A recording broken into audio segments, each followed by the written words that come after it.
मनाने चला गया और मैं करते थे। उस दिन मैं सीडी प्लेयर, यह बात उस समय की है जब लोग सीडी प्लेयर पर ही मूवी देखा करते थे। उस दिन मैं सीडी प्लेयर पर मूवी देख रहा था। साथ में मामी थी जो कि नानी की पैरों की मालिश कर रही थी। एक मूवी खत्म हुई तो मैं दूसरी मूवी देखने के लिए दूसरी सीडी डिब्बे में ढूंढने लगा। मेरे हाथ में डब्बे से जो मूवी हाथ लगी उसके ऊपर एक फोटो लगी थी, जिसे देखकर मैं समझ गया कि यह वो वाली फिल्म की सीडी है। मैंने उस सीडी को अलग रख दिया। सोचा जब सब सो जाएंगे तब मैं उस फिल्म को देखूंगा। एक दूसरी सीडी लगाकर मूवी देखने लगा। कुछ देर बाद मामी ने नानी की मालिश खत्म करके अपने कमरे में चली गई। तब मैंने कमरा बंद करके फिल्म लगा दी और साउंड बंद करके देखने लगा। मैं देखने में इतना मस्त हो गया कि याद नहीं रहा कि कोई मुझे देख भी सकता है। पता नहीं मामी कब ऊपर से नीचे आ गई, मुझे पता ही नहीं लगा। उन्होंने भी चुपके से फिल्म देखना शुरू कर दिया और एकटक देखती रही।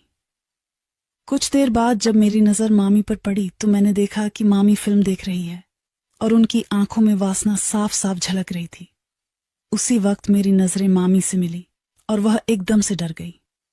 मैंने भी जल्दी से फिल्म को बंद किया और टीवी पर दूसरी सी डी लगा दिया। तब मैंने मामी को कहा कि टीवी पर यह क्या दिखा रहा है। मामी उस वक्त सहमी हुई थी तो शायद उन्हें भी लग रहा होगा कि कैसे बात को खत्म किया जाए। उन्होंने कुछ भी नहीं कहा और वह अंदर चली गई।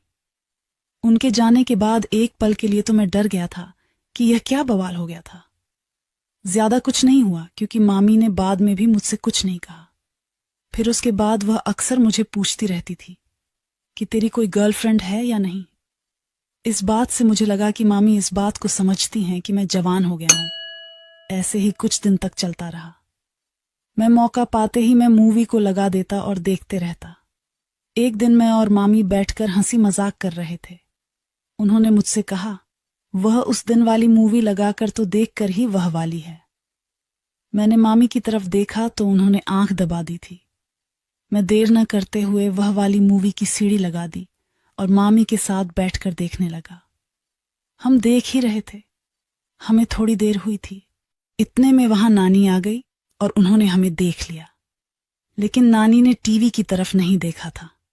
मैंने टीवी को तुरंत बंद कर दिया और हम नानी से बात करने लगे। थोड़ी देर बाद नानी सोने के लिए चली गई और मैं और मामी वहीं बैठे हुए थे।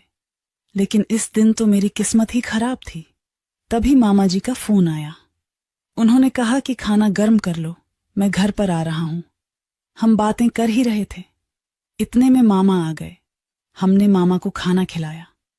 मामा खाना खाकर अपने रूम में सोने के लिए चले गए।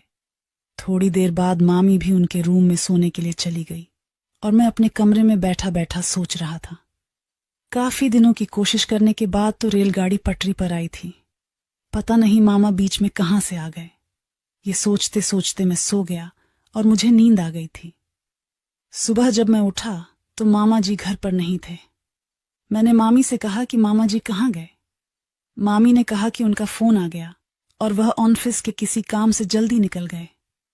यह सुनकर तो मेरी खुशी का ठिकाना नहीं रहा और मैंने कहा, यह तो बहुत अच्छा हुआ। लेकिन इस बात को मैंने जैसे ही कहा, मामी ने सुन लिया था।